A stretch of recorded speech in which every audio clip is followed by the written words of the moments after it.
ಪಟಾಲಮ್ಮ ದೇವಸ್ಥಾನ ಅಲ್ಲಿ ಊರ್ ಜಾತ್ರೆ ಮಾಡ್ತಾರೆ. ನಾಗರಾಜು KM ನಾಗರಾಜು ಒತ್ತಾಯ ಮಾಡಿ ಅಲ್ಲಿ ಹೋಗಿ ದೇವಸ್ಥಾನದಲ್ಲಿ ದರ್ಶನ ಮಾಡ್ಕೊಂಡು ಬಂದೆ.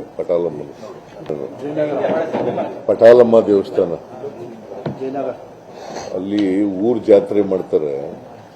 ನಾಗರಾಜು KM ನಾಗರಾಜು ಒತ್ತಾಯ ಮಾಡಿ ಅಲ್ಲಿ ಹೋಗಿ ದೇವಸ್ಥಾನದಲ್ಲಿ ದರ್ಶನ ಮಾಡ್ಕೊಂಡು ಬಂದೆ. ಪಟಾಲಮ್ಮ ದೇವಸ್ಥಾನ ಅಲ್ಲಿ ಊರ್ ಜಾತ್ರೆ ಮಾಡ್ತಾರೆ. ನಾಗರಾಜು KM ನಾಗರಾಜು ಒತ್ತಾಯ ಮಾಡಿ ಅಲ್ಲಿ ಹೋಗಿ ದೇವಸ್ಥಾನದಲ್ಲಿ ದರ್ಶನ ಮಾಡ್ಕೊಂಡು ಬಂದೆ. ಪಟಾಲಮ್ಮ ದೇವಸ್ಥಾನ ಅಲ್ಲಿ ಊರ್ ಜಾತ್ರೆ ಮಾಡ್ತಾರೆ. ನಾಗರಾಜು KM ನಾಗರಾಜು ಒತ್ತಾಯ ಮಾಡಿ ಅಲ್ಲಿ ಹೋಗಿ ದೇವಸ್ಥಾನದಲ್ಲಿ ದರ್ಶನ ಮಾಡ್ಕೊಂಡು ಬಂದೆ. ಪಟಾಲಮ್ಮ ದೇವಸ್ಥಾನ ಅಲ್ಲಿ ಊರ್ ಜಾತ್ರೆ ಮಾಡ್ತಾರೆ. ನಾಗರಾಜು KM ನಾಗರಾಜು ಒತ್ತಾಯ ಮಾಡಿ ಅಲ್ಲಿ ಹೋಗಿ ದೇವಸ್ಥಾನದಲ್ಲಿ ದರ್ಶನ ಮಾಡ್ಕೊಂಡು ಬಂದೆ. ಪಟಾಲಮ್ಮ ದೇವಸ್ಥಾನ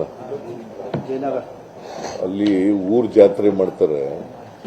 ನಾಗರಾಜು KM ನಾಗರಾಜು ಒತ್ತಾಯ ಮಾಡಿ ಅಲ್ಲಿ ಹೋಗಿ ದೇವಸ್ಥಾನದಲ್ಲಿ ದರ್ಶನ ಮಾಡ್ಕೊಂಡು ಬಂದೆ. ಪಟಾಲಮ್ಮ ದೇವಸ್ಥಾನ ಅಲ್ಲಿ ಊರ್ ಜಾತ್ರೆ ಮಾಡ್ತಾರೆ. ನಾಗರಾಜು KM ನಾಗರಾಜು ಒತ್ತಾಯ ಮಾಡಿ ಅಲ್ಲಿ ಹೋಗಿ ದೇವಸ್ಥಾನದಲ್ಲಿ ದರ್ಶನ ಮಾಡ್ಕೊಂಡು ಬಂದೆ. ಪಟಾಲಮ್ಮ ದೇವಸ್ಥಾನ ಅಲ್ಲಿ ಊರ್ ಜಾತ್ರೆ ಮಾಡ್ತಾರೆ. ನಾಗರಾಜು KM ನಾಗರಾಜು ಒತ್ತಾಯ ಮಾಡಿ ಅಲ್ಲಿ ಹೋಗಿ ದೇವಸ್ಥಾನದಲ್ಲಿ ದರ್ಶನ ಮಾಡ್ಕೊಂಡು ಬಂದೆ. ಪಟಾಲಮ್ಮ ದೇವಸ್ಥಾನ ಅಲ್ಲಿ ಊರ್ ಜಾತ್ರೆ ಮಾಡ್ತಾರೆ. ನಾಗರಾಜು KM ನಾಗರಾಜು ಒತ್ತಾಯ ಮಾಡಿ ಅಲ್ಲಿ ಹೋಗಿ ದೇವಸ್ಥಾನದಲ್ಲಿ ದರ್ಶನ ಮಾಡ್ಕೊಂಡು ಬಂದೆ.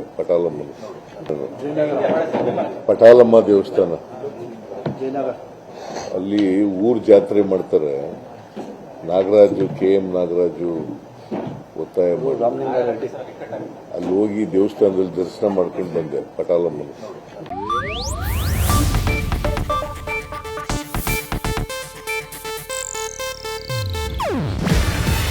ಇದು ಏಷ್ಯಾನೆಟ್ ನ್ಯೂಸ್ ನೆಟ್ವರ್ಕ್ ಪ್ರಸ್ತುತಿ. ನೀವು ನೋಡ್ತಿದ್ದೀರಾ ಏಷ್ಯಾನೆಟ್ ಸುವರ್ಣ ನ್ಯೂಸ್.